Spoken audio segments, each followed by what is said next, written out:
State laws implementing bail reform.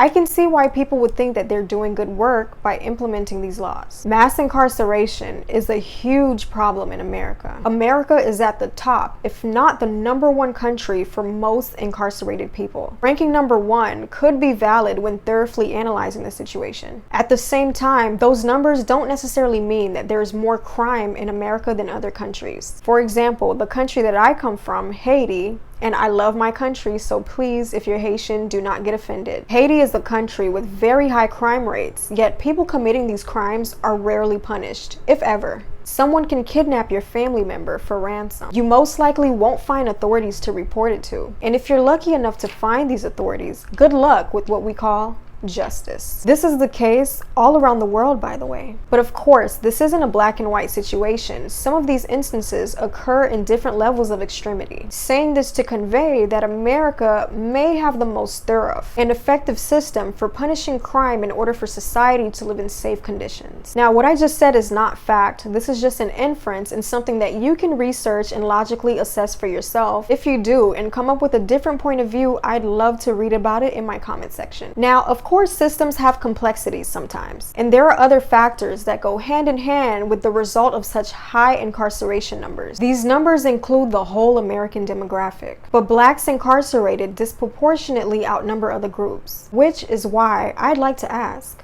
who poured all of those drugs into the black community during the 70s and 80s? Why did they get all of those black people hooked on dope? Why did selling drugs become so appealing to the young men in those neighborhoods? What effect did it have on the black family structure? Did it play a role in the surge of black single motherhood? Did it increase the need for welfare and public assistance? Are all of the answers to the previous questions the cause of the black population's disproportionate incarceration numbers? Being that blacks are less than 14% of the population in comparison to whites at 46%. Of course, I think most of us are woke enough to know what's up. What's understood does not need to be explained at this point, which is why I believe it's time for less talk about the problem and more action on its solutions. Speaking of solutions, California, Kentucky, New Mexico, New Jersey, Nebraska, Indiana, and New York. All of these states from 2017 to now have and are attempting to alleviate the problem. Alleviate it by passing bail reform bills. Some people say that this incentives more crime, and though others claim that the data on this result isn't clear, I can also understand how this can alleviate the financial burden for those who commit small offenses and spare them the unnecessary jail time. But is this a real fix and sustainable solution? I don't think so. Statistics show that in America, blacks make close to 40% of the incarceration population. While when comparing something like violent crimes, blacks and whites are actually at a proportionate rate. The good news is that this is proof that human nature is the same no matter your shade of skin. Anyone is capable of operating in their lower human nature. Evil sees no race. This is not a justification of violent crime, of course. This is more of me bringing a critical perspective in hopes to remove the negative stigma of blacks being the criminal scapegoat in America. Why are so many blacks possessing drugs and selling drugs? Until society addresses the root cause of this issue, mass incarceration will continue to be a problem that policies will never sustainably resolve. If you ask me, the first part of this problem is that people have such easy access to these drugs in the first place, which is why wanting border security is not a joke. Drugs from all over the world are passing through this country's open border, and poor, vulnerable communities pay the price. The price of losing your freedom to a jail sentence for drug dealing or possession. The price of numbing emotions, and in turn losing insight to your true self and human potential underneath them. The price of losing a son or a brother to a deal gone bad. The price of a daughter or son losing a father. The price of living your life on edge with no peace, thinking that your days as a free man can end at any moment. Borders are left wide open.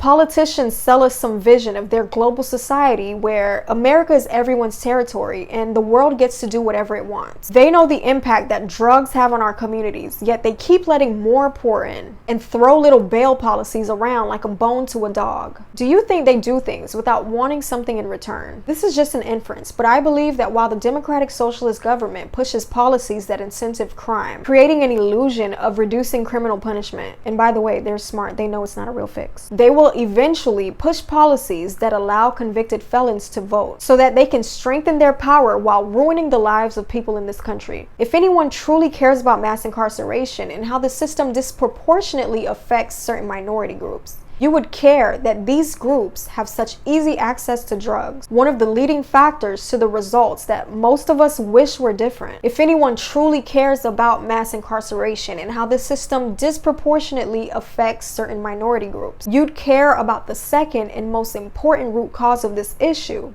childhood upbringing. Studies show that many of the people who end up behind bars come from broken homes where their fathers were absent. This goes to show that society takes the role of a father in the process of a child's upbringing too lightly. And since this information is so easily accessible, I believe that politicians distract from this reality for sinister reasons. Reasons like creating dependence on the drugs that they allow to flood into our communities, so that substance dependency, whether one depends on its sales or to alter their mental state, can flourish. Then they convince us that their solution to the problem that they created is why we should cast votes that empower them. They don't want to close our borders to protect our most vulnerable communities from the effects of the drugs that come through. They don't want that young drug dealer to know that though his father wasn't the best example on how a man should provide, inside of him is a man capable of being a better example for his son, so that this little extension of him can live to his fullest potential. They don't want that drug addict to find out that the Spirit of Jesus Christ can fill every void and walk him through all of the childhood trauma, the trauma that led him to give his life away to a substance foreign to his body. And that on the other side of this spiritual work is a better version of himself, and the father who may not have had all the tools when raising him, a version of himself that's equipped to guide his family in a better way. They don't want the single mother to understand that there is no good alternative for a man of God, the man in her life who will provide his masculine strengths in the raising of her children so that they can grow to be healthy, wealthy, and happy individuals in society. They don't want us to know how important and crucial the traditional